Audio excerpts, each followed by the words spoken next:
Assalamualaikum warahmatullahi wabarakatuh. Waalaikumsalam warahmatullahi. Warga Nahdien dimanapun berada, hari ini kembali pada channel PCNU Channel. Hari ini kembali kita bersama PCNU Channel. Saat ini bintang tamu kita adalah Dr. Andes Kiai Haji S. Samsudin Ghazali, selaku pimpinan Pondok Pesantren Riyadhus Shalihin, selaku pimpinan Pondok Pesantren Riyadhus Shalihin yang berada di Kampung Bantar Kambing, Bantar Kambing, Desa Bantar Jaya, Kecamatan Rancabungur, Kabupaten Bogor.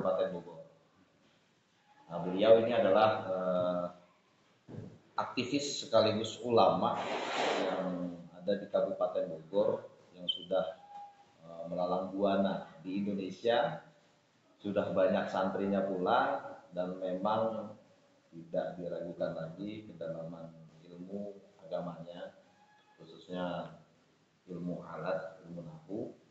Langsung saja kita akan saksikan bersama. Assalamualaikum Kiai. Waalaikumsalam warahmatullahi wabarakatuh. Ya, Kiai, sedikit Kiai mungkin boleh diceritakan bagaimana Kiai sebelum terjun ke masyarakat dalam proses mencari ilmu seperti apa Kiai, mungkin ada kesan-kesan atau ya. Assalamualaikum warahmatullahi wabarakatuh. Waalaikumsalam. Alhamdulillah alladzi allafa bil islami baina qulubil mu'minin wa aujaba bil ittihad wa harrama tafarruqa fi kitabihil mubin. Wassalatu wassalamu ala sayyidina Muhammadin wa ala alihi wa ashabi ajma'in, amma ba'd. Pertama dan yang utama saya berterima kasih kepada Allah Subhanahu wa taala, juga kepada sahabat dari Nahdien yang berkenan silaturahmi kepada kami. Kami adalah dari pedesaan, tepatnya Desa Bantarjaya, Kecamatan Rancabungur, Kabupaten Bogor, Jawa Barat, Indonesia. Semenjak kelas 1 SD, kami sekolah pagi di SDN dan sorenya di Ibtidaiyah. Malamnya habis maghrib mengaji Al-Quran khusus dengan guru-guru dari Banten. Yang kebetulan waktu itu dikirim 3 ulama besar. Yang pertama Kiai Haji Apif, beliau ahli Nahwu Shorof. Yang kedua Kiai Haji Qasim, beliau pakar fikih dan usul fikih. Yang ketiga Kiai Haji Juwaini, beliau pakar tajwid dan lagu. Yang keempat Kiai Haji Salam dari Kebayuran, juga ahli tajwid. Dan Kiai Haji Syafi'i, ahli ilmu alat alfiyah. Kami belajar dengan mereka itu semenjak kelas 1 SMP. Tepatnya pada tahun 69 sampai 72. Kami sebagai santri kalong, artinya tidur kadang-kadang di rumah, kadang-kadang di masjid. Karena abah Kiai yang 4 belum punya pondok. Kami sangat beruntung. Dari ada kurang lebih 37 orang pemuda yang setara dengan saya, itu hanya saya yang minta ngaji kitab kuning. Pertama, kepada Bapak Kiai Haji Apif saya ambil 3 aspek ilmu. Yang pertama adalah ilmu tauhid dan tasawuf dengan kitab dasarnya Sulam Taufik. Yang kedua ilmu dasar-dasar Nahwu Shorof, kitabnya Mukhtasarul Jiddan dengan Awamil dan Al-Ajrumiyah. Kemudian kalau kitab-kitab tajwid sudah muktabar seperti kita yang ada di bahasa ini. Nah, akhirnya dari keempat guru itu saya ambil 4 disiplin ilmu. Setelah itu pada tahun 72 lulus saya SMP. Berlanjut tahun 73 sampai 75 pesantren di pesantren Salafi Sukamana. Tepatnya di Sukasari, Kota Madia, Bogor. Guru besar kita Mama Ajengan Kiai Haji Syujai. Di situ kami melanjutkan pelajaran Nahwu Shorof dan Jalalain. Sudah fikihnya. Yaitu Jalalain oleh Abah Kiai Sepuh dan Bedah Alfiyah oleh beliau. Selama 3 tahun, alhamdulillah target kami khotam 3 kali. Mudah-mudahan guru kami diterima amal solehnya dan diampuni segala dosa-dosanya. Selanjutnya 75 saya selesai daripada Salafi tadi, kuliah ke Jakarta.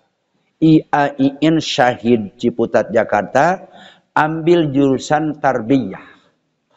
Di situ pun saya melanjutkan menggarap pelajaran Jalalain dengan hadis hukum Bulughul Maram dari Mama Ajengan Prof. Dr. Kiai Haji Hafiduddin. Orang Bogor, itu guru besar kami. Kami selama 3 tahun. Dari tahun 76 sampai 79. Dengan beliau kita bedah kembali Jalalain dengan Bulughul Maram hadis hukum. Kemudian kalau bicara kiprah kita di masyarakat, semenjak tahun 73 pun waktu saya kelas 1 aliyah, sambil mondok saya pulang tiap minggu, Pak. Ketika itu setiap pulang malam minggu pasti ada job ceramah. Udah laku, Pak. Sambil dakwah kita. 73 kita masuk ke aliyahnya di Jakarta, di Bogor. Kita pasti setiap malam minggu itu ada jobnya. Atau malam Seninnya, Pak. Kita di rumah 2 malam. Malam minggu, malam Senin. Itu tidak pernah kosong itu. Karena tamu datang ke abah kita. Itu sedikit mulai bergetar ke 73. Selanjutnya kami pun tidak mau ketinggalan kayak orang lain. Orang lain belajar politik praktis, saya juga sama. Saya dari muda-muda adalah gembongnya golongan karya. Karena saya ikut berkiprah untuk menarik kekuatan keislaman tujuannya. Nah itu diantaranya. Tahun 75 saya pulang pesantren. Langsung saya membuka pesantren Al-Quran. Yang namanya Riyadus Shalihin. Terinspirasi dari nama kita, Pak. Hadis Riyadus Shalihin. Yang hadis tadi saya coret dari Mama Ajengan Profesor Dr. Honoris Causa Muhammad Maturidi. Beliau adalah pakar tafsir, pakar Nahwu Shorof, dan pakar fikih. Subhanallah tabarakallah. Nah, dari situ saya mengembangkan pengajian Quran khusus. Yang pengajiannya, Pak, bertahap. Tahun pertama saya mengejar kurikulum anak-anak lancar baca. Dengan tajwid misteri. Tahun kedua saya perjelas, nah ini izhar. Nah ini ikhfa. Dan seterusnya.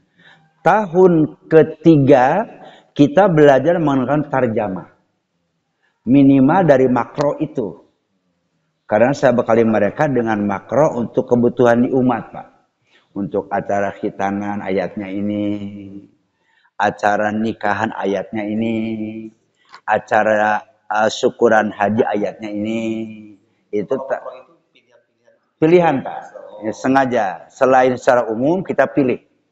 Kemudian untuk acara selamatan bunting 4 bulan ya, atau 7 bulan, saya siapkan ayatnya. Kemudian ketika ada syukuran ilmu, saya siapkan ayatnya. Seluruhnya kita ada kurikulumnya, Pak. Sehingga anak kita yang 3 tahun mengaji udah siap pakai.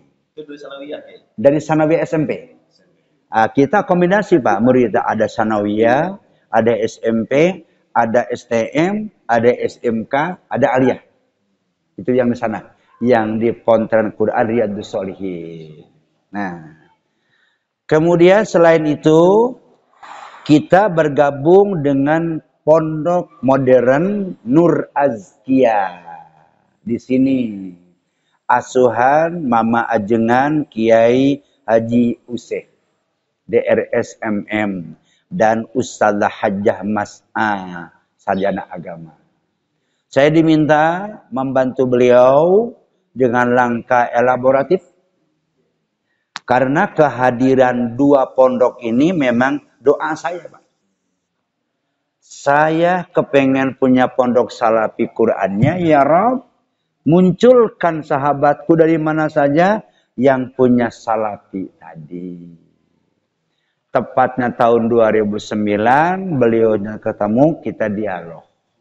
Saya sarankan Anda dirikan salafi basicnya dan jangan lupa SMP dan SMK-nya. Terhitung ajaran ini kita diberikan amanah oleh mereka untuk kepala di SMK dengan jurusan multimedia.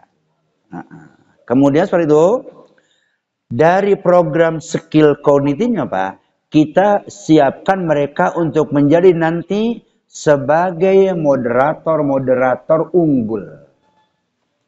Artinya menjadi solih pengislah yang keretakan rumah tangga berbasis Quran hadis. Misalnya, sebuah keluarga ada konfrontasi, ada broken home, ya, suami ke timur, istri ke barat. Kita cetak mereka ingin menjadi seorang penislah yang berlandaskan misalnya dengan surat An-Nisa ayat yang ke-35.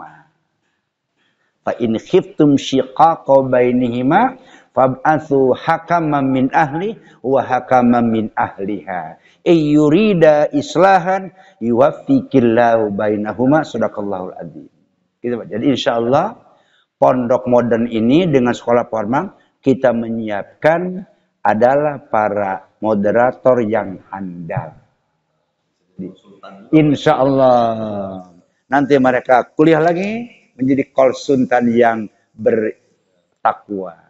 Itu dulu Pak. Sekilas. Kemudian tadi bagaimana Kiai Samsudin ini menggali ilmu. Tentunya ulama-ulama yang sudah masyhur di Kabupaten Bogor sekaligus Indonesia tentunya. Yeah. Dan kita pastikan beliau bukan santri Google. Yang masih sampai sanawiyah sampai ke universitas. Iya, betul. Dari aliyah sudah mulai berdakwah ya. Udah mulai 73. Ya, ini mungkin motivasi kita juga nih para mubalik yang juga malu ngaji. Beliau ngaji sambil dakwah ya. Iya. Jadi kan banyak mubalik udah ngaji. Betul. Dan untuk selanjutnya Kiai, pondok pesantren ini tadi ada dua ya Kiai? Iya, ada dua. Pertama dari Riyadhus Shalihin, Nur Azkia. Nur Azkia. Titik penekanan tadi Kiai bilang bagaimana santri dipersiapkan menjadi moderator, nanti sebagai pengislah. Kalau dari disiplin pondok pesantren ini Kiai, titik tekannya itu di ilmu apa sih Kiai? Ya. Semua berjalan berbarengan. Baik. Karena tujuan kita saling melengkapi, kami menyadari keterbatasan lokal untuk kami fokus di Salafi Riyadhus Shalihin dengan basic penekanannya pada seni tilawah Quran. Karena kita berkeyakinan mau balik ke depan, jangan sampai berani masuk TV, tetapi tajwidnya belepotan. Mengapa? Kullu harfin hakun. Setiap huruf punya hak. Ini Pak penggalian tajwid nggak akan selesai 5 tahun. Kalau di kami minimal 6 tahun. Seiring lulusan SMK, STM, lu syahadat. Begitu Pak. Titik tekan di kami itu adalah penguasaan tajwid sesuai amanah Quran surat Muzammil. Warattilil Qur'ana tartila. Nah, agar santri di sini juga memahami itu rotil bentuk apa? Apa amar, apa nahi? Maka di sini di Azkiyah penekanan pertama mengenalkan ilmu alat dasar. Seperti al-ajrumiyah dan lain-lain. Nanti ke depannya setelah mereka paham ditambah penguat dengan kaidah-kaidah agak tinggi yaitu alfiyah. Dengan penguasaan al-alif diyakinkan mereka tidak akan salah dalam menerjemahkan ayat Quran. Karena ada penunjangnya. Tidak keliru antara kalimat warotil dengan la takra. Gitu ya. Gitu. Seimbang ya kayak antara tajwid, maksudnya penekanan ilmu tajwid kemudian dibarengi juga dengan pemahaman ilmu alat tadi Kiai. Iya. Karena tadi warotil ini itu juga. Betul. Mengapa demikian, Pak? Seorang qori jikalau diberikan makro yang baru, dia tidak akan bagus, Pak, penampilan bacaannya. Kalau nggak tahu siyakul kalam. Di mana kudu waqaf dan di mana kudu ibtida. Jangan sampai sembarangan ibtida. Waqaf. Kalau waqaf bisa tergantung napas, Pak. Di Quran itu nggak ada waqaf haram, nggak ada. Karena waqaf itu berhenti. Anda baca kapan habis napas, berhenti. Jangan sampai mati. Nah, dengan bekal nahwu shorof, akan indahlah penampilan seorang qori atau qori'ah. Karena tahu uslub-uslub ayat Quran itu. Ya, seperti itu. Amat erat kaitan nahwu shorof dengan tajwid. Sangat-sangat erat. Dikatakan adalah bagian integral. Juz'um minhu. Nah. Apalagi? Penekanan pandai dan cakap dalam membaca Al-Quran sekaligus ditunjang dengan kemampuan ilmu nahwu menjadi salah satu inti pendidikan. Inti pendidikan di sini, Pak. Untuk ini Kiai, sedikit saya ingin tahu Kiai. Jenis pembelajarannya seperti apa sih Kiai? Sampai bisa mengkolaborasikan dua disiplin ilmu yang saling menunjang tadi Kiai. Iya. Di pondok ini mengacu kepada jadwal yang sudah kita tetapkan bersama. Dari mulai bangun tidur sampai tidur lagi. Sudah terinci jadwal-jadwalnya. Jam sekian lu sholat subuh dulu. Beres subuh dan kemudian ngaji. Nah, sudah ada jadwalnya. Terjadwal dengan pasti. Jikalau para santri aktif mengikuti jadwal tadi, kita jamin. 3 tahun paling lambat khotam jurumiyah. Tahun keempat atau di SMK dia bisa menggarap ke alfiyah. Dan tahun ketiga di SMP pun sudah kita ajarkan Jalalain. Sebagai tafsir dasar sebelum ke Sofwah Tafasir, sebelum ke Jami'ul Bayan, sebelum ke Al-Maraghi. Nah gitu Pak, bersernya. Dengan jadwal yang tertentu, mereka kita giring menjadi manusia yang handal. Jangan pun di depan Quran. Dia tiduran, di TV baca Quran salah, dia tahu. Itu tujuan kami, Pak. Tahu. Jangan begitu. Begitu, Pak. Di antara kita. Dari tidur, bangun tidur, tidur lagi itu terpenuhi oleh jadwal. Terpenuhi, Pak. Itu terinspirasi dari Almarhum Basuri Pak. Karena kita memang punya guru, udah biasa gitu, Pak. Iya. Yang dari Banten begitu. Yang dari Mama Ajengan di Salapi juga begitu. Dan diperkuat oleh itu, Pak. Prof. Dr. Kiai Haji Dafiduddin. Itu guru besar kami tuh. Nah, desa kan rawan, Pak. Rawan paling, rawan okem. Kami pun kepada santri yang mau mengajarkan silat Cimande. Ada silat Cimande, Pak. Jangan sampai santri kita mau okem kabur, nggak boleh. Kita hadapin dengan cara yang islah. Sampai saya ajarkan mereka yang mau, lu pelajari ilmu patah tulang. Itu diurut. Nah, kita siapkan itu.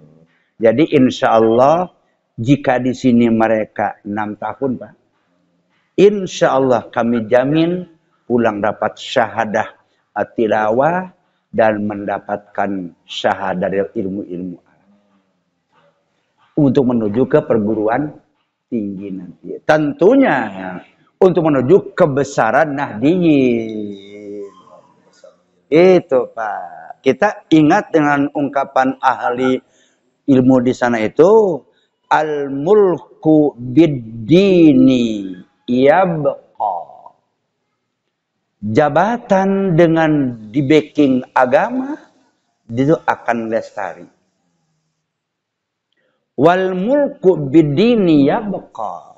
Demikian pula kehidupan agama dengan backingan pemerintah umaro akan kuat. Jadi ada saling sinergitas. Itu. Inilah yang kita harapkan, model baru, bentuk Nahdiyin yang elaboratif dengan umaro. Saya doakan waktu itu, Pak. Saya doakan semoga muncul ulama di umaro. Karena Allah mengabulkan. Tinggal yuk saya ajak, ente yang agama Islam mau maju enggak? Sekarang saatnya. Gitu, Pak. Subhanallah, tabarakallah. Tadi ternyata bukan hanya cuman belajar ilmu qiraah, tajwid, tafsir, hadis, nausorof. Ya. Jadi juga dengan santri sini nih bisa matahin tulang. Bisa, insya Allah. Juga usah nyambungin lagi. Kalau orang nggak kena, berarti pakai fisik. Pakai fisik.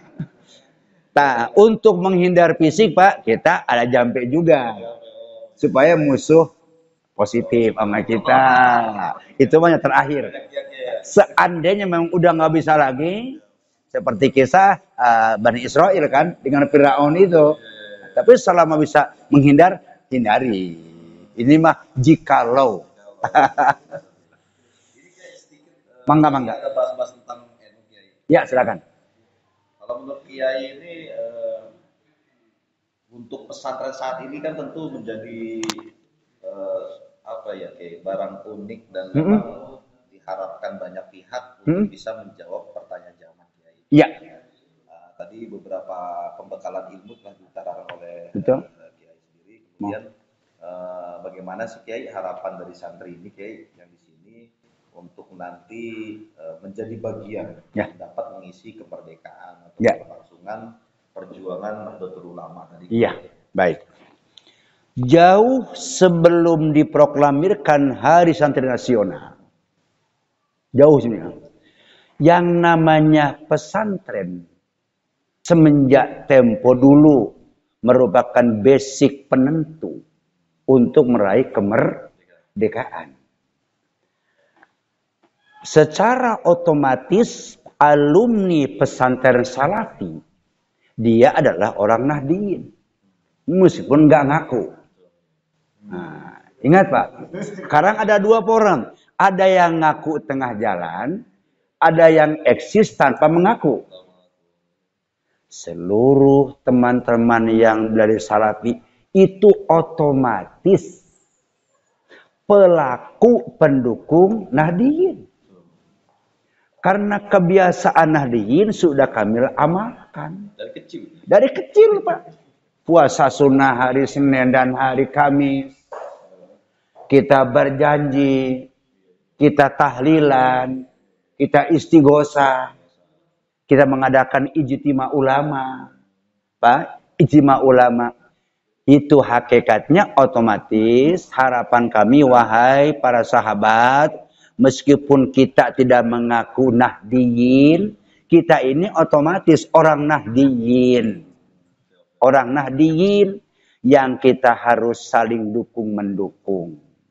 Karena mesti ingat, di dunia ini ada dua kelompok manusia yang mengincar kita. Tepatnya ayat 82 surat Al-Maidah. Subhanallah, tabarakallah.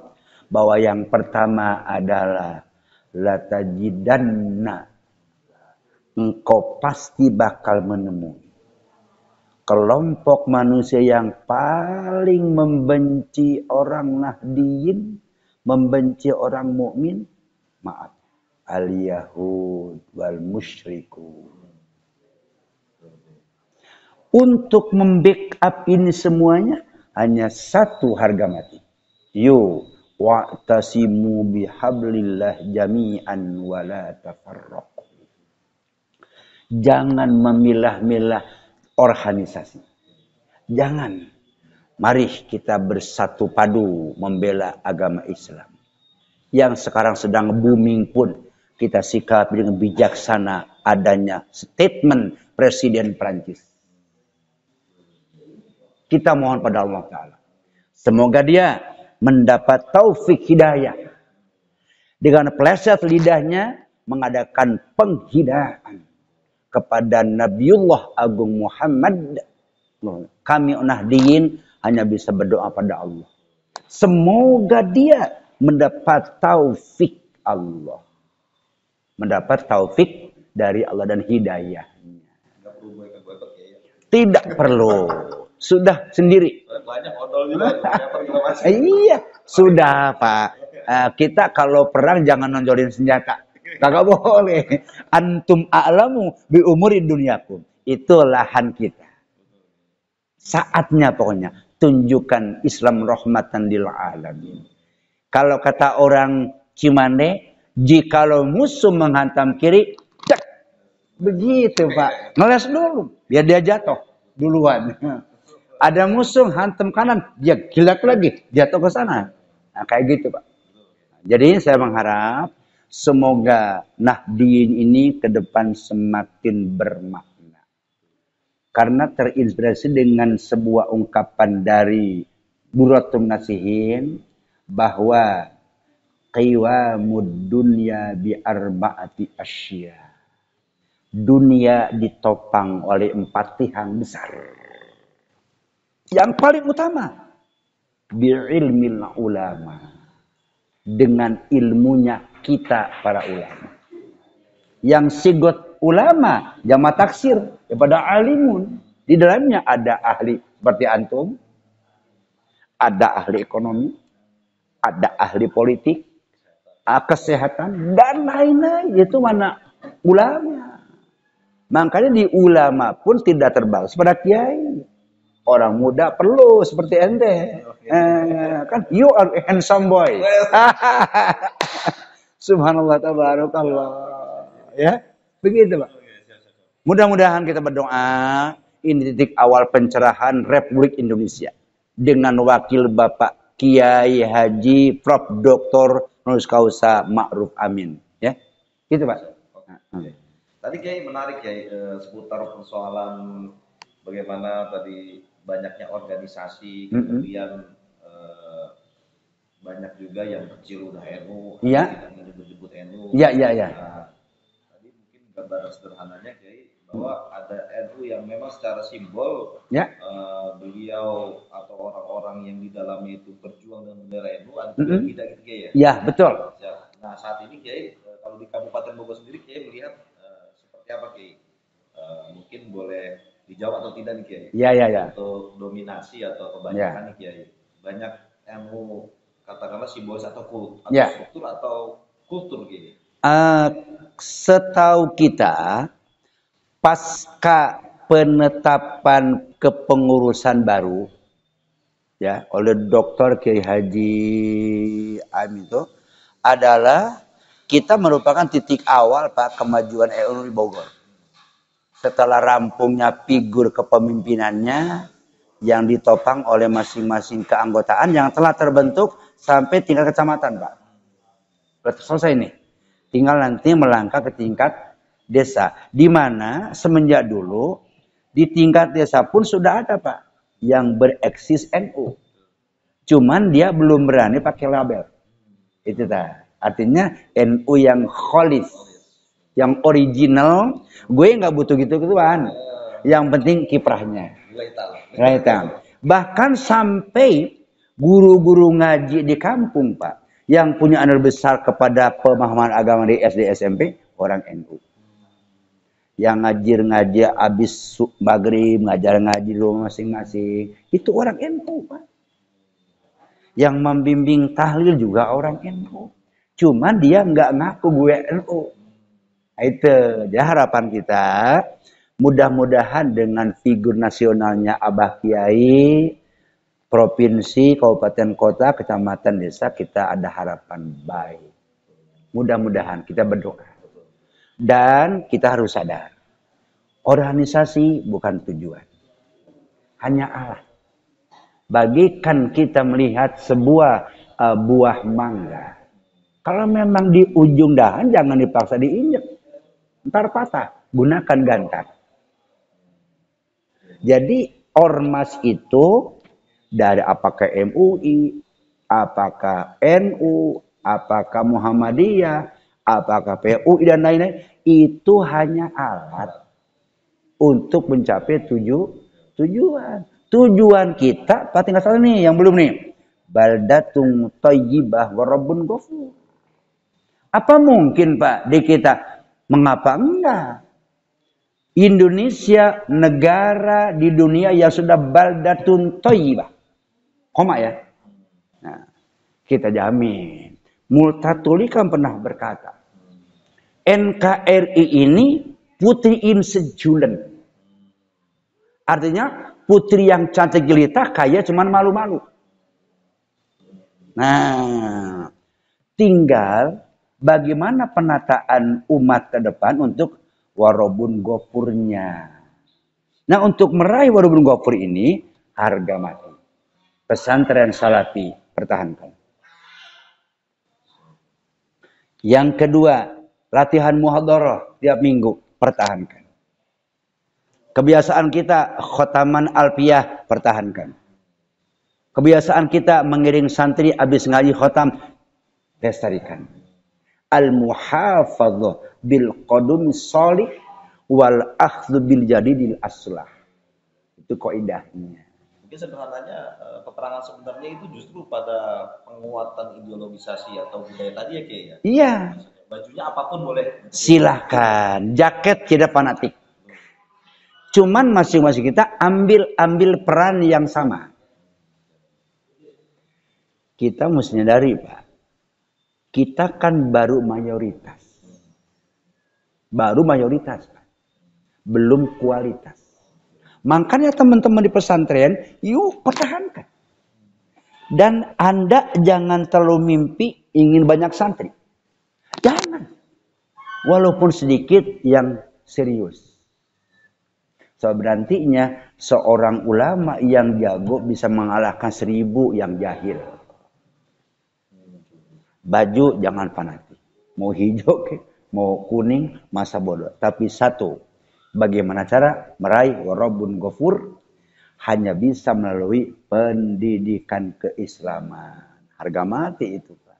Mayoritas sudah Pak ya? Sudah mayoritas. Batunya sudah. Sudah ada. Hanya untuk warobun ghafur tadi untuk kualitas tadi. Nah, kualitas. Jadi warobun ghafur lebih kepada kualitas. Kualitas Pak. Mondok Salafi saya alami Pak. Minimal itu 6 tahun. Ya, cuman baru tamat takrib. Sama nihayatujen Pak. Fikihnya. Paling juga berjurumiyah sama mutajidan. Belum alfiyah. Teruskan. Sampai kepada titik akhir. Itu. Kiai, peran pesantren saat ini Kiai. Ya. Kabupaten Bogor. Untuk sampai ke tadi Kiai. Kunci dasar untuk warobun ghafur. Kualitas. Ya. Tidak hanya kuantitas. Ya. Itu seperti apa Kiai? Ya. Apakah peluangnya memang jangan-jangan memang ini ada di pesantren? Ya, ya. Atau mungkin ada pandangan lain dia? Ya. Semenjak zaman awali, kita jangan jauh-jauh ya. Banten aja dulu. Semenjak zaman Syekh Nawawi Al-Bantani. Pindah ke Bogor. Mama Abdullah bin Nuh. Gila sedikit ke Bogor juga. Mama Falak. Dikit nyebrang ke Banten. Ke Cianjur. Dan lain-lain. Ternyata yang menjadi tokoh agama plus nasional daripada ulama. Bukan ulama yang tangguh. Maaf. Karena orang nanggung itu repot. Repot Pak. Hanya gara-gara tahlilan berbeda. Tafarruq. Ada kelompok yang tahlil menyebutin semua nama. 2 jam baru selesai. Ada yang dikolektif. Summa ila hadr jami'il aulia. Nih, kan aulia ini kolektif. Kalau waliun kan mufrad. Kalau pakai wali 70 kali. Nah, gara-gara tersebut kiri ya. Iya. Oleh karena itu, mari tidak ada pendidikan yang setajam pesantren. Satu, pesantren kelebihannya samping teori praktek. Misal, seorang kiai jam 7 nerangin sholat duha. Beres duha jam 8. Nah, tunda. Berwudu, duha. Jadi antara teori praktek sejalan. Jadi pembentukan skill kognitifnya bagus, juga psikomotornya jalan. Tetapi maaf, kalau di sekolah atau perguruan tinggi nggak begitu. Belajar fikih hari Jumat, sholatnya hari Sabtu.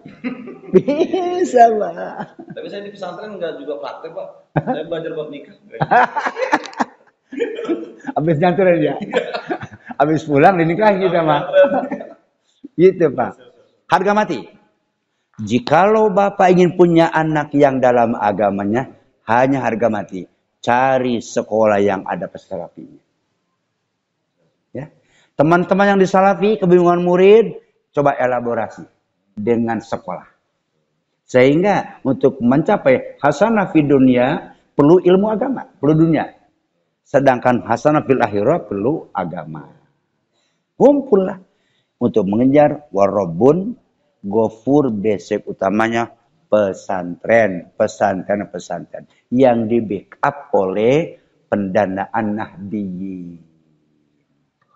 Sekarang banyak pesantren ya. Sekali pesantren. Nah, kalau untuk materi-materi kitab kuning, kita tidak nafikan bahwa banyak yang berpendapat itu mah udah pendidikan usaha, pakai kerja susah segala macam. Ya. Nah, sedikit kiat-kiatnya Kiai untuk memilih pesantren yang ideal itu seperti apa sih Kiai bagi orang tua? Oke. Apakah memang harus mengacu pada infrastruktur yang banget? Ya.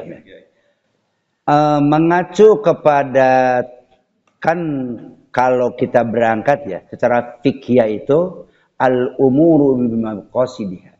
Jadi al-umur bimaqasidiha. Bahwa segala urusan apapun tergantung niatannya nih, tujuannya. Kalau memang tujuannya ingin membentuk anak jadi ulama besar, menguasai nahwu sharaf, menguasai fikih usul fikih, menguasai hadis mustalah hadis, menguasai Quran, tajwid, lagu dan tafsirnya, itu harga mati masuk salafi. Kalaupun dia nanti tidak punya S1, asal nahu sorob mantik ma'ani bayan isi arabadinya dia hebat. Kemudian fikih usul fikihnya mantap. Kemudian hadis musolahnya bagus. Kemudian Quran tafsir lagunya hebat. Plus tasawufnya dijamin oleh Allah. Menjadi ulama besar, dari santri pun gak akan habis dimakan. Contohnya Mama Ajengan Abdullah bin Nuh, setiap hari Sabtu berapa ribu yang hadir ngaji.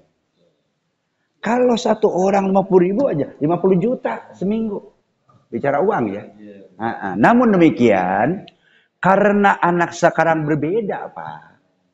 Ketahanan jiwa untuk pesantrennya enggak tahan lama Pak.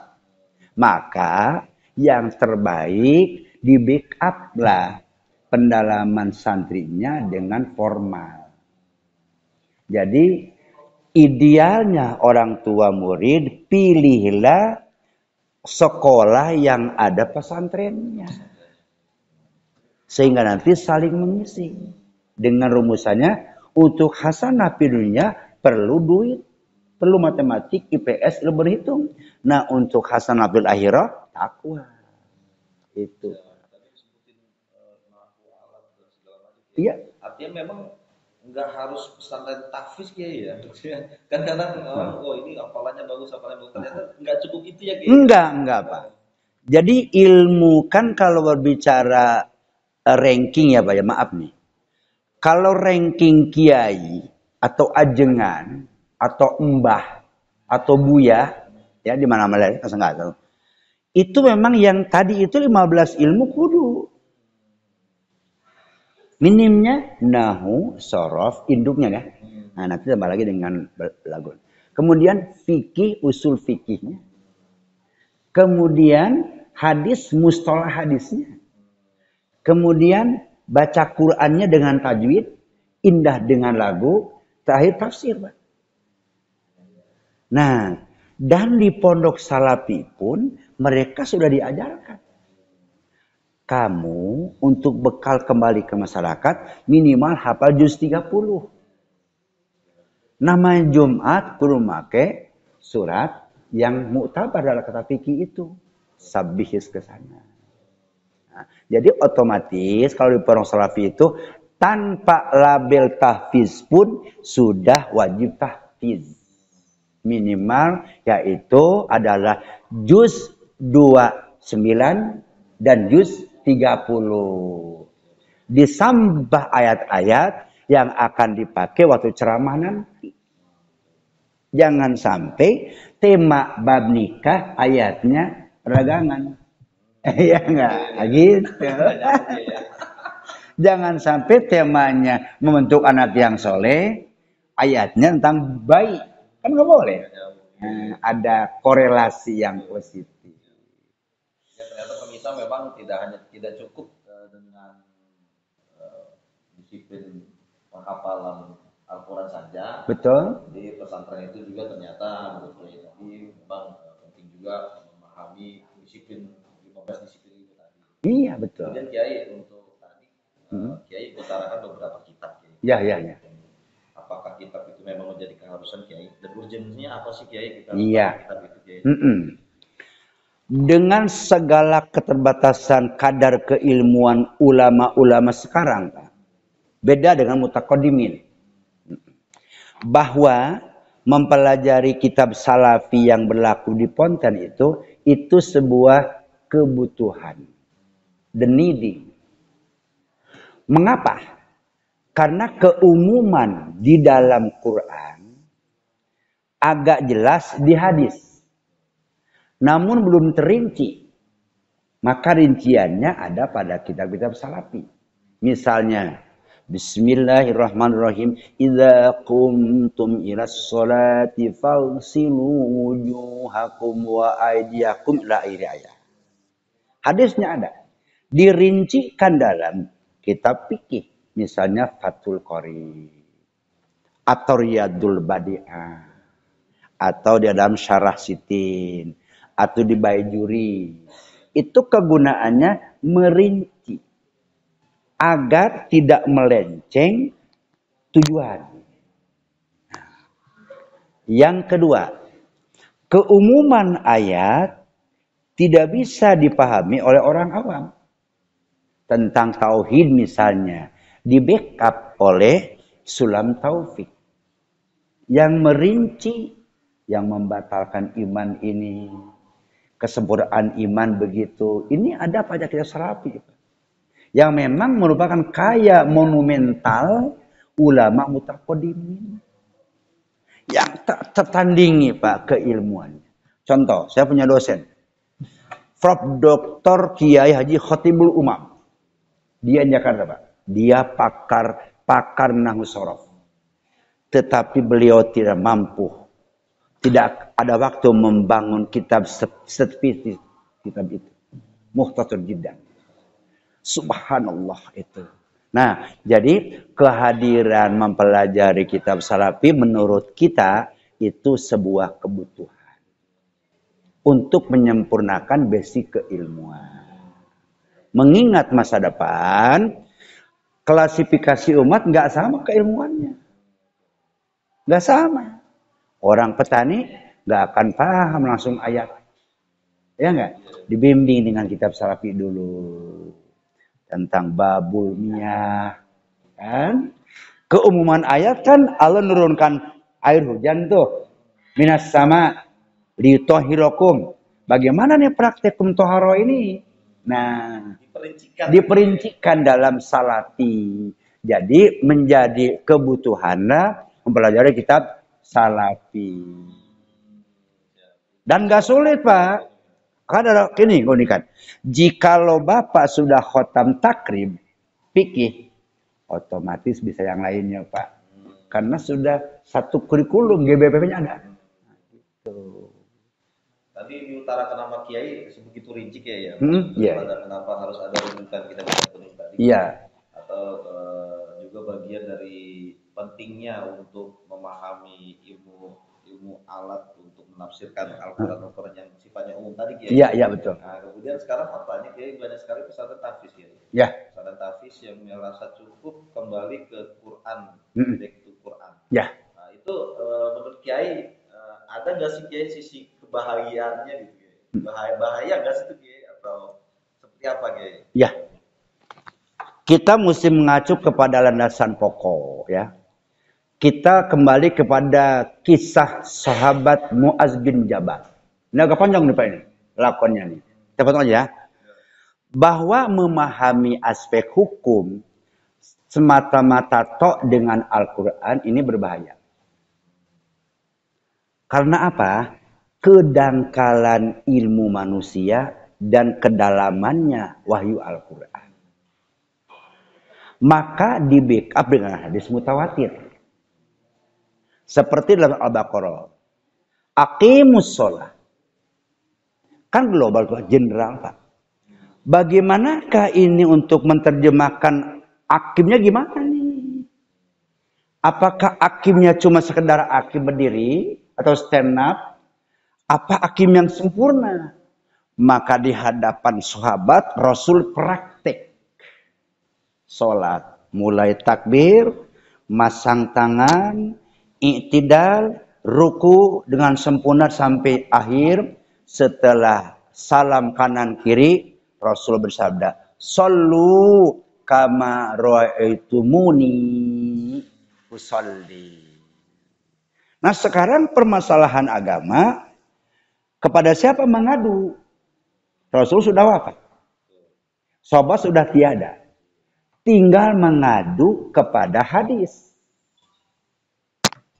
Maka sungguh keliru kalau hanya mementingkan satu sumber. Karena sumber hukum Islam cuma dua, Pak. Quran, hadis. Quran, hadis. Lain itu ijtihad. Yang melahirkan adalah ijma ulama. Jadi ingat, Pak.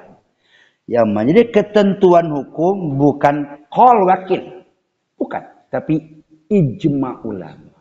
Kolektivitas pakar tafsir, pakar hadis, pakar nahwu shorof, pakar balaghah itu berkumpul. Nah, ya. Contoh sekarang. Bagaimana berfatwa tentang wajibnya membekot produk negara kita lain. Nah, ini perlu berkumpul dulu. Semua para pakar-pakar itu. Ya. Jadi saya sangat bangga teman-teman kiai yang sedang berkiprah mencetak para hafidh dan hafidhah. Teruskan. Tapi ingat, di dalam Quran ada keunikan. Satu huruf, satu kalimat saja ada namanya mura'atul huruf dan mura'atul kalimat. Bahkan kebenaran itu kepada surat Al-Muzammil warattil Al-Qur'ana tartila. Warattilil Qur'ana tartilan. Ini jangan sampai salah kaprah. Terbongkarnya dengan keilmuan tadi. Saya doakan semoga yang sedang mengembangkan tahfiz antum semua pada sehat walafiat. Tapi jangan lupa, imbangi dengan nahwu shorof. Karena ada waqaf, ada ibtida, ada mura'atul huruf, mura'atul kalimat, bahkan mura'atul ayat. Memelihara kelestarian ayat tadi. Jadi yang terbaik, silahkan lanjutkan. Kalau sudah khotam 5 juz, coba perdalam tajwidnya.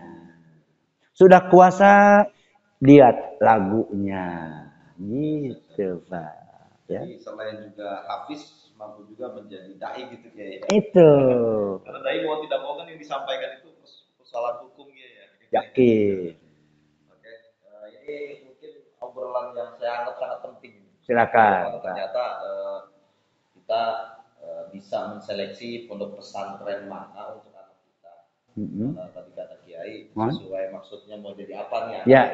Mau jadi anak soleh alim dan ulama besar tentunya harus mempertimbangkan 15 disiplin ilmu. Ya. Tidak hanya fokus terhadap Al-Quran. Ya. Kemudian tingkat bahaya ketika kita paham menghafal Quran kemudian yang banyak ilmu. Betul. Itu dirasa belum cukup untuk menyampaikan hukum-hukum Allah. Belum, Pak, belum. Bagaimana sangat dalam Kiai ya? Ya, subhanallah tabarakallah. Untuk saat ini Kiai kembali ke pondok pesantren Kiai. Mangga. Saat ini santri ini ada ini Kiai kita di masyarakat saat ini sudah ada ini alumnus sudah ya.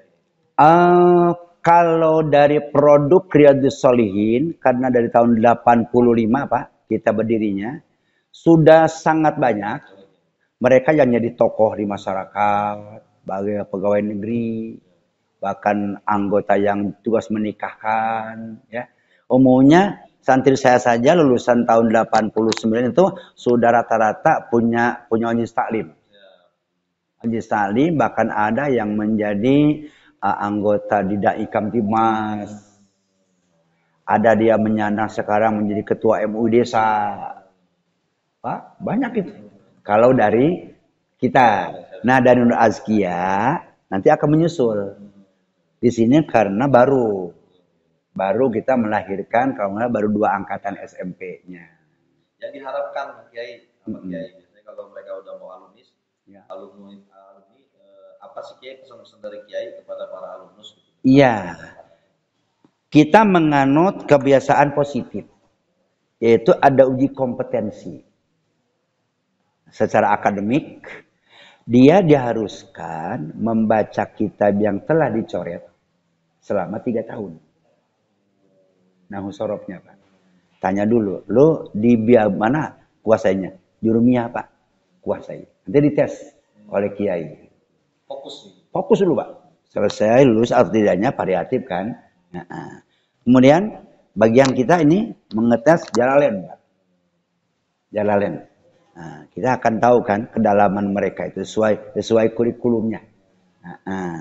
Sehingga mereka pulang ke kampung pun tidak lepas semangat. Kita sampaikan ke masyarakat. Pak, ini si Abu Bakar mondok di kami 3 tahun. Begini Pak, batasan ilmunya Ustaz. Kemampuan dia baru segini. Tolong kalau dimanfaatkan silakan. Terutama untuk menjadi asisten imam tarawih, imam Jumat, dan imam fardu harian. Itu Pak. Sudah disiapkan oleh kita. Sampai ketika Kiai sepuh sedang batuk atau sakit, mesti tahlil manakiban. Dia siap tempur. Siap. Terus selanjutnya Kiai, kembali tadi Kiai sedikit ulas tentang Muharram Kiai. Ya. Mungkin ada nasihat apa Kiai atau mungkin harapan terhadap Muharram. Iya. Gufur tadi. Iya. Muharram ini posisinya harus seperti apa sih Kiai? Iya. Kita kan kembali kepada ayat 59 An-Nisa. Jadi kehadiran Umaro di samping kebutuhan juga dituntut sejauh mana nih kiprah dia. Ya, jauh mana nih? Bahkan dalam surat An-Nisa lebih tajam lagi. Ada sebuah ayat khusus yang dulunya itu kembali ke orang Yahudi. Artinya, jika seorang pemimpin pemerintahan tidak mampu memberi kontribusi kepada rakyat tentang kebaikan, nggak layak jadi pimpinan. Itu di An-Nisa, Pak. Ayat 53 ayatnya. Kembali. Umaro yang bagaimanalah yang menjadi harapan bangsa. Ciri yang pertama, Anda mesti sadar bahwa jabatan adalah titipan dari Allah. Amanah. Hakikat jabatan adalah amanah. Yang intinya adalah perjuangan dan pembangunan. Titik beratnya Anda, selaku Umaro, kata presiden, Anda sudah punya menteri-menteri. Dengan ditandatangani kemarin undang-undang Cipta Kerja, dimohon kawan menteri ikut program pemerintah. Jangan ada yang silang pendapat. Berikutnya penekanan moral kepada Departemen Agama.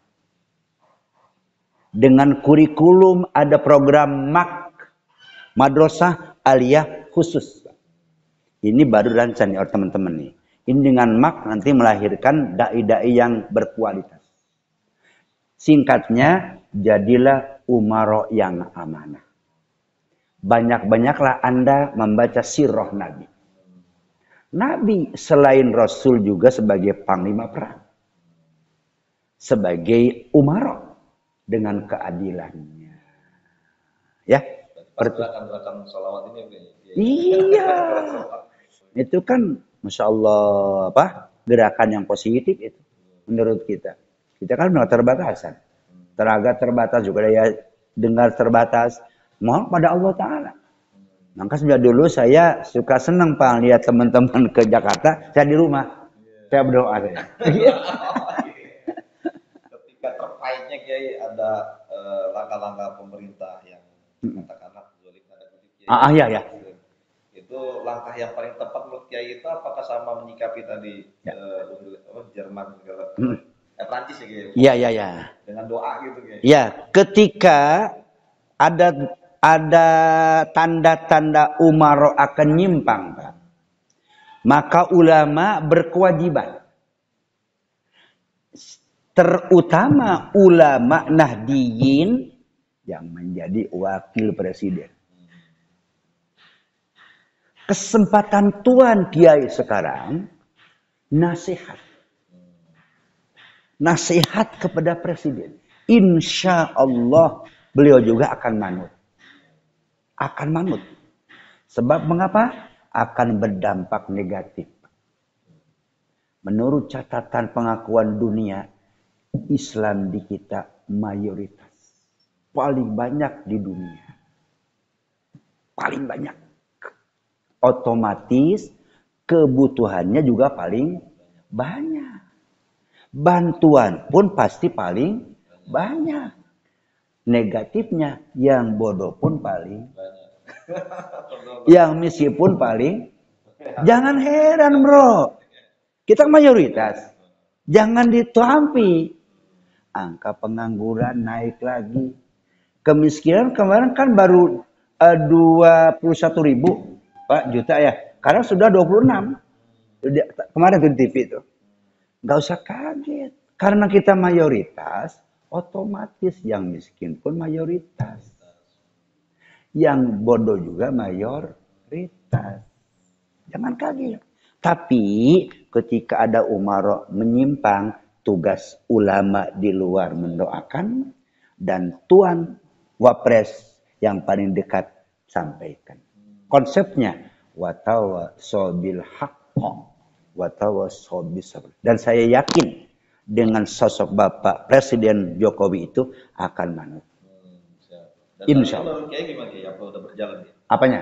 Selama ini menurut Kiai selama ini mungkin karena keterbatasan dia sebagai manusia, ya, dengan luasnya NKRI sudah berjalan, dan kita menilai secara objektif beliau cukup antusias, menggarap karena beliau pernah di wali kota, pernah di gubernur DKI, bekal keilmuannya sudah mapan. Sekarang di backup oleh ulama, udah kawin dah. Umaro dengan ulama. Udah ideal, udah bagus nih. Insya Allah ulil amri minkum. Ini rada ngaco nih Kiai ini. Silakan. Kita ahli hisab dan ngerokok jadi ngaco-ngaco. Boleh. Jadi kalau biasanya pesantren itu ciri khasnya apa hafalan Kiai? Santri saat ini Kiai, apakah ilmu alat kemudian kitab-kitab selain Quran itu juga ada metode hafal Kiai untuk keseharian santri ini Kiai? Iya.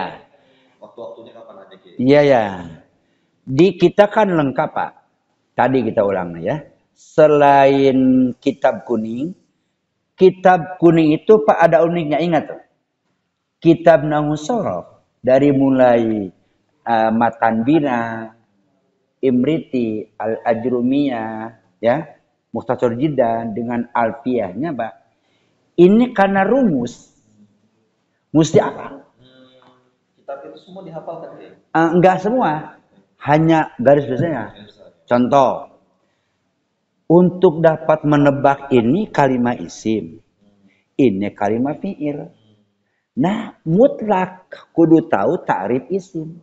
Fal ismu yu'rafu bil hafdi wat tanwin wa dukhul alifi wal lam. Kayak gitu, Pak. Nah, seperti itu wajib dihafal oleh mereka. Terlebih Al-Qur'an. Cuman Al-Qur'an di sini tidak monoton mutlak kudu 30 juz, tidak. Yang penting tadi sesuai dan needing kebutuhan dari masyarakat. Itu ada ini enggak metode misalnya kalau mereka nggak hafal ada konsekuensi ijazah ditahan apa gitu. Iya. Nanti di akhirnya pada endingnya itu mereka hanya kita sadarkan saja. Nah, 3 tahun kalian di sini cari ilmu. Kalau memang ingin berkah, coba seimbang wajiban dengan hak. Al-huquq wal wajiban. Bahkan fikih menekankan jikalau ingin menjadi berkah dan manfaat harus jalan al-huquq wal wajiban. Kewajiban lembaga mengajar sesuai kurikulum. Kewajiban orang tua santri menopang finansial. Karena Pak, jangan sekali-kali mencari untung menghina orang. Guru itu manusia, bukan malaikat. Yang namanya manusia ada ketergantungan, isi perut. Belum jajan anak. Tidak mungkin isi koma ngajar kalau kantongnya nggak tebal. Gitu. Jadi nanti alhamdulillah Pak, mereka yang miskin sekalipun, yang yatim, ujungnya mereka sadar. Karena mereka ingin naik keberkahan. Berapapun nilainya, tapi nggak tinggi, paling juga belasan juta Pak. Selama 3 tahun, paling belasan juta mereka bayar, dibayar semua. Alhamdulillah mereka itu. Karena dalam taklim ta'alim, syarat yang keempat wabul gotin. Ya, zakain wa hirsin wastibarin wabul gotin wa irsyadin ustadzatul zaman. Duit itu bayaran yang keempat. Itu, Pak. Sedikit kepo nih Kiai. Oke. Selama COVID-19 ini apa yang dialami pesantren? Ya. Pesantren lebih kepada penekanan keimanan, Pak. Kami begitu ada instruksi dibolehkannya buka, kami buka. Tapi dengan upaya maksimal menyediakan protokol tadi kesehatan. Ya, cuman Sya'ban, Ramadan, Syawal, Hafid, Haji, Syura ya. 6 bulan, Pak. 6 bulan. Kita masuk lagi, Pak.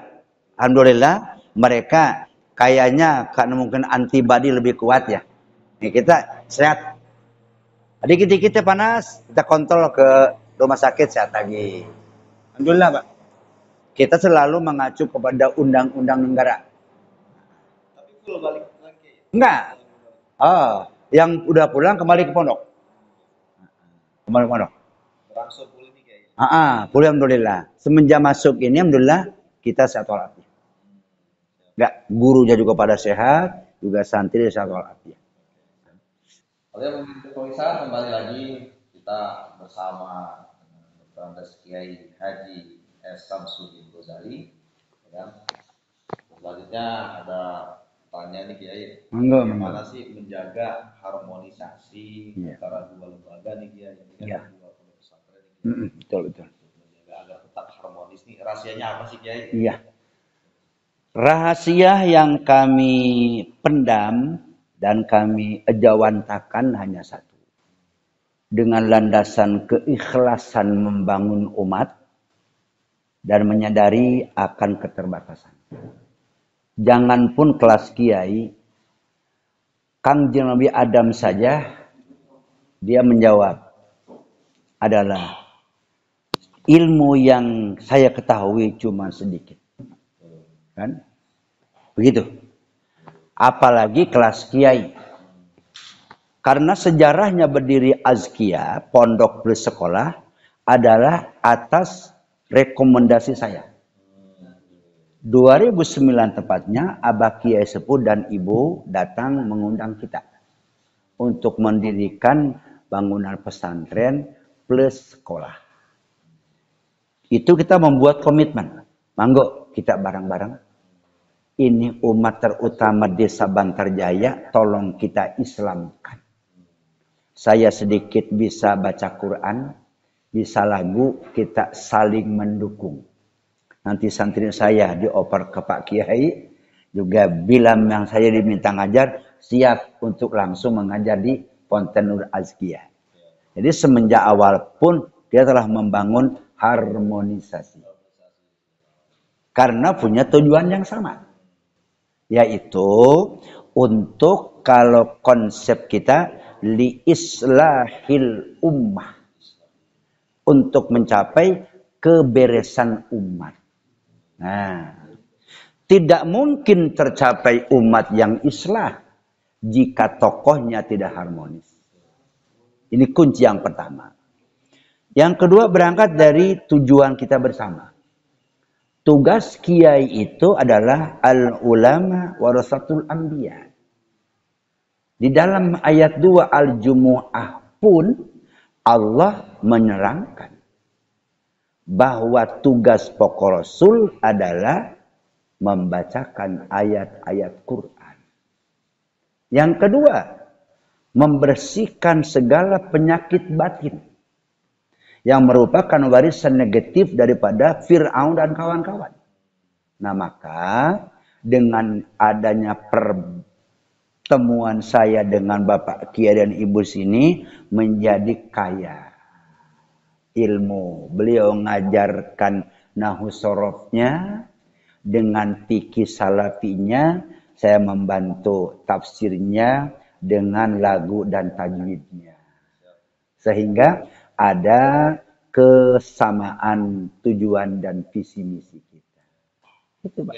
Selanjutnya Kiai dengan tadi Kiai misi untuk islahil ummah. Ya. Teknis atau metode strategi dakwah untuk menyiarkan program-program pesantren, misi pesantren di masyarakat ini kan juga menjadi penting. Ya. Betul. Saat ini dilakukan itu seperti apa Kiai? Selama ini kita melakukan ada yang rutinitas Pak, ada yang temporer ya. Kalau rutinitas itu melalui pengajian dakwah. Karena saya mau balik dari kampung ke kampung, di mana kita masuk di kampung kita nyampaikan tentang Nur Azkia dengan segala keunggulannya, ya. Kita kampanyekan kepada umat. Nah, yang kedua ada bersifat tahunan, yaitu musim-musim pengumuman memperbanyak murid dengan brosur dan lain-lain. Nah, kedua itu kami tempuh. Dan yang ketiga, memberdayakan para alumni yang sudah lulus. Kita pasang di saat-saat mau acara kiai tampil, dia baca Qur'annya. Ini malah dari mana dia ngaji? Dia ngaji di Fonten Quran Riyadhus Shalihin. Terus kitabnya Nur Azkia. Nah, dengan tampil orangnya langsung ada nilai penting dari masyarakat. Bertambah percaya. Ke depan nanti kami akan lebih intens kampanye. Akan menyampaikan bahwa model pelajaran dan pendidikan yang paling efektif hanya pesantren salafi plus pendidikan formal. Terlebih sekarang dahsyatnya pengaruh handphone dan lain-lain lebih banyak mudarat. Fakta di lapangan. Ya. Anak sekarang lebih cepat menjawab permohonan lewat HP ketimbang ibunya. Sekarang banyak rumah tangga yang disharmonis. Suami pulang kerja capek, ingin minum, sementara istrinya asik chatting-chattingan. Ini fakta. Dengan pengaruh ini, maka kalau di pesantren haram pakai HP. Kalaupun Gering sakit, kami yang telepon kepada orang tuanya. Untuk lintas pertama, kami langsung bawa ke depan, ke puskesmas. Nggak ada kesmas, ke dokter pribadi. Kita upayakan tunai di saat itu. Toh nanti kalau biaya gampang. Itu ke depan, kita ingin memelihara ini harmonisasi. Banyaknya guru bukan sebagai ancaman, tetapi merupakan rahmatan lil alamin. Ya. Ada statement terakhir, Kiai. Ya. Kampanye mungkin terhadap santri-santri di Kabupaten Bogor. Iya. Baik. Yang pertama, jikalau Anda ingin memiliki ilmu Islam yang kafah, ya, dan nanti Anda menjadi tokoh ke depan yang rahmatan lil alamin, maka cara yang pertama, pilih Pontren Salafin Nur Azkiyah yang mengelola SMP SMK berbasis adalah multimedia. Tidak ada model pendidikan yang seindah pesantren. Alasan pertama, teori di backup dengan praktek. Juga dilatih mandiri. Dilatih hidup bersosialisasi. Teman kehabisan duit, dikasih pinjam. Santri habis duit semua, belum datang orang tua, warung ngasih ngutang. Gitu Pak. Itu santri kami. Tawurnya tinggi. Karena kita terbingkai dengan Al-Quran. Innamal mu'minuna ikhwah. Persaudaraan, simbol agama lebih kuat ketimbang nasabiah keturunan. Saya ajak semua hadirin, juga pendengar, mari berbondong-bondong silaturahim, survei dulu ke sekolah kami. Silakan. Kami berkeyakinan orang lain gedung pun masih numpang. Kami lihat sudah cukup syarat. Higienis gedungnya, juga asli lingkungannya. Ke sebelah barat adalah kultur perkebunan, ke sebelah kiri banyak the beautiful building tuh. Perumahan resort Bali. Iya, lengkap di Azkiyah ini. Mari saya ajak, ya, kita bersama-sama. Minimal Anda sekarang besok survei dulu. Nanti itu baru menjadi survei membuktikan. Nah gitu. Iya. Cukup. Oke, demikian wawancara kita dengan pimpinan umum Pondok Pesantren Riyadhus Shalihin dan guru di Pontren Nur Azkiyah plus kepala SMK. Kepala SMK Sekolah Nur Azkiyah. Ya. Lantas Kiai Haji Samsudin Ghazali. Bagaimana kita tadi mengenal pentingnya untuk selektif dalam memilih pondok pesantren. Ya. Bukan hanya fokus dalam Al-Quran saja, tapi juga di berdisiplin ilmu. Itu juga menjadi satu hal terpenting dalam penilaian orang tua yang akan menitipkan anaknya di pondok pesantren. Salah satu yang kita rekomendasikan adalah pondok pesantren Nur Azkiyah. Selain juga dididik ilmu agama, 15 disiplin ilmu, kemudian dilatih juga patah tulang. Iya, insya Allah kita siapkan terah Cimande. Sehingga diharapkan nanti para anak kita siap menjawab tantangan zaman. Insya Allah. Alamin. Ya, sama. Cukup. Waalaikumsalam. Silakan. Duduk.